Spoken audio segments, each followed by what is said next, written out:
नमस्कार। प्रस्तुत है आज का चिंतन। प्रेम और श्रद्धा अनुभव के गहरे तल पर उपजते पनपते हैं। दोनों ही चेतना के दो बहुमूल्य आयाम हैं।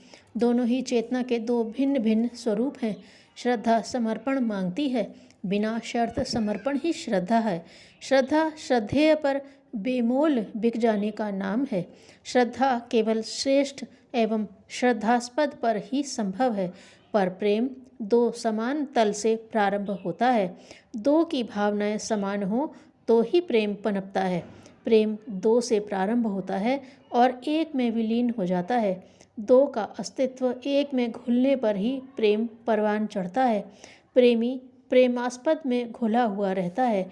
प्रेम का अंकुर सदा ही पवित्र होता है। यह जब अंकुरित होता है तो इसके चारों ओर पवित्रता की नैसर्गिक छटा छाई रहती है। इसमें प्रबल आकर्षण होता है। यह अपने ही तल पर आकर्षित करता है। इसका मूल मर्म है भावना, संवेदना। प्रेम सदा दो के बीच होता है और दोनों का धरातल समान होता है। प्रेम की प्रथम शर्त है पावनता। यही प्रेम का प्राण है। इसके बिना प्रेम एक आडंबर भर है।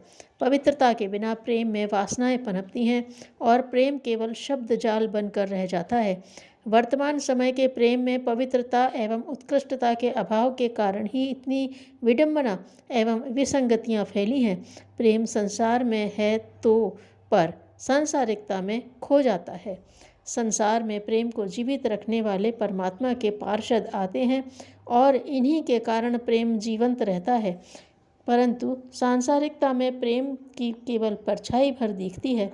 सांसारिकता में शर्तें होती हैं, स्वार्थ होते हैं और अहंकार की कठोर चट्टानें होती हैं।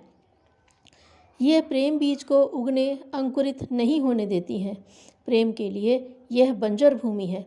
प्रेम यहाँ अंकुरित तो होता है, पर इस वीरान बंजर में पनप नहीं पाता है। प्रेम के लिए तो ऐसी सजल भूमि की आवश्यकता है जिसमें भावनाएं घुली हुई हों। स्वार्थ की भावना, स्वार्थ में भावना मर जाती है। अहंकार संवेदना को उभरने नहीं देता है और जब तक ये दोनों रहेंगे प्रेम भी नहीं रह सकता है। प्रेम अधिकार नहीं जताता, यह तो एक दूसरे में घुल जाता है। सूफियों की प्रेम कथाओं में शीरी फरहाद, लैला मजनू, हीर रांझा आदि बड़ी ही प्रसिद्ध हैं। इन कथाओं में प्रेम रहस्यों में आवृत्त है। यहाँ पर प्रेम दो से शुरू होकर एक में समा जाता है। शीरी फरहाद में और फरहाद शीरी में समाया हुआ होता है। प्रेम की इस भावभूमि में न तो शीरी का अस्तित्व है और न फरहाद का। दो हैं, दिखते हैं पर होते नहीं। ऐसी ही होती है प्रेम की कथा। प्रेम में दो व्यक्तित्व घुल जाते हैं। भगवान कृष्ण के बिना राधा का अस्तित्व कहाँ है? राधा तो कृष्ण में एकाकार हो गई हैं। धर्म के कारण ही देह बची रह जाती है, अन्यथा मन और हृदय में तो केवल कृष्ण बसते हैं। मीरा कहती हैं, मेरा मन कहाँ है? वह तो चित्तचोर कृष्ण ने चुरा लिया है। मीरा का मन कृष्ण में रम गया, इसीलिए तो वह मतवाली हो गई, कृष्ण में समा गई थी। प्रेम अस्तित्व को मिटाकर ही संभव है। प्रेम बलिदान मांगता है। बलिदानी ही प्रेम कर सकता है। जो कुछ है सब प्रेमास्पद में उड़ेले बगैर प्रेम संभव नहीं है। प्रेम देता है, लुटाता है, मिटाता है, मांगता नहीं है, हाथ पसारता नहीं है। प्रेम की धारा बिना शर्त एवं एक ही ओर बहती है। इसमें संवाद है, विवाद नहीं। जहाँ विवाद है वहाँ प्रेम नहीं हो सकता। जहाँ मांग है वहाँ प्रेम नहीं हो सकता। प्रेम करने वाला भिखारी नहीं होता है। वह तो मेघ के समान इतना उदार होता है कि थोड़ी सी गर्मी में बरसने लग जाता है। लुटाने का साहस करने वाले प्रेम कर सकते हैं। बचाने वाले, प्रेम मांगने वाले तो व्यवसायी होते हैं। प्रेम व्यवसाय नहीं है, श्रद्धा भी व्यवसाय नहीं है। श्रद्धा प्रेम से भिन्न है, क्योंकि श्रद्धा प्रेम के समान दो से नहीं, एक से ही शुरू होती है और एक में ही समाप्त होती है।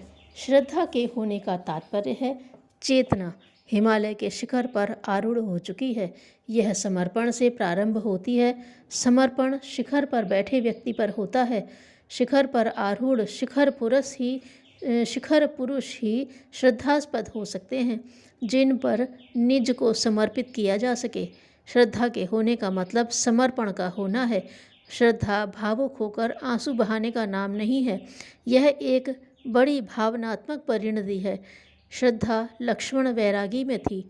वे एकांत में तपरत थे, परंतु मानवता की करुण चीत्कारों से जब गुरु गोविंद सिंह ने उन्हें अवगत कराया तो वे गुरु के बंदे बन गए। सही माने में उन्होंने स्वयं को गुरु कार्यों में होम दिया। लक्ष्मण वैरागी ने कोई पंथ नहीं माना और न बनाया। वे केवल स्वयं को गुरु का बंदा मानते और आतताइयों पर कहर बनकर टूट पड़ते थे। मानवता की रक्षा के लिए उन्होंने स्वयं को गुरु के प्रति समर्पित किया था और जब अंत में उन्हें पकड़कर जघन्य तरीके से उनकी हत्या की गई तब भी उन्होंने हंसते हुए अपना बलिदान किया था। लक्ष्मण वैरागी इस समर्पण से बंदा वैरागी बन गए थे। यही होती है सच्ची श्रद्धा जो समर्पण की कलियों में खिलती है। बंदा वैरागी का अपने गुरु के प्रति जो भाव था वही श्रद्धा थी। श्रद्धा भावनाओं का निर्मल प्रवाह है जो अपने गुरु और भगवान में उमड़ता उफनता है। भगवान निराकार होता है और गुरु देहधारी भगवान होता है। यही श्रद्धेय है। श्रद्धेय पर लुटने का नाम ही श्रद्धा है। ऐसी श्रद्धा जिनमें होती है वही श्रद्धावान कहलाते हैं। श्रद्धावान लभते ज्ञानम, अर्थात श्रद्धावान ही ज्ञान प्राप्ति का सुपात्र होता है। उसे ऐसा ज्ञान उपलब्ध होता है जिससे वह सब कुछ जान लेता है, बचता कुछ नहीं है। वह अज्ञानी ही है जो कुछ जान नहीं पाता, समझ नहीं पाता। श्रद्धा और ज्ञान हो तो ऐसा कैसे हो सकता है। हिमालय जैसी उच्च धवल चेतना के शिखर पर जो ज्ञान मिलेगा उससे भला ढका ढपा क्या हो सकता है। चेतना के इस शिखर पर श्रद्धावान अपने श्रद्धास्पद के साथ स्वयं तो तदाकार पाता है, पर इसकी परिणति होती है आध्यात्मिक ज्ञान की उपलब्धि। श्रद्धेय और श्रद्धावान विरले होते हैं। विरला तो प्रेम भी होता है। श्रद्धा और प्रेम पाने के लिए समर्पण और बलिदान की आवश्यकता है और इसे पाने के बाद फिर कुछ शेष नहीं रहता है। इसे पाना है तो खुद को मिटाना पड़ेगा, निज को लुटाना पड़ेगा और मिटाने लुटाने के बाद जो भाव भूमि बनती है वहीं से श्रद्धा और प्रेम का दिव्य आविर्भाव होता है। इनके अंगड़ाई लेते ही जीवन में आनंद की ऐसी बाढ़ उफनती है कि बस और कुछ नहीं, अपने ही श्रद्धास्पद एवं प्रेमास्पद में मन रमता है। उनके कार्यों में देह समर्पित भाव से लग जाती है। इसके अलावा कहीं मन नहीं टिकता। यही सच्चा प्रेम एवं श्रद्धा है। इसी में जीवन का सार्थक बोध समाया हुआ है। धन्यवाद।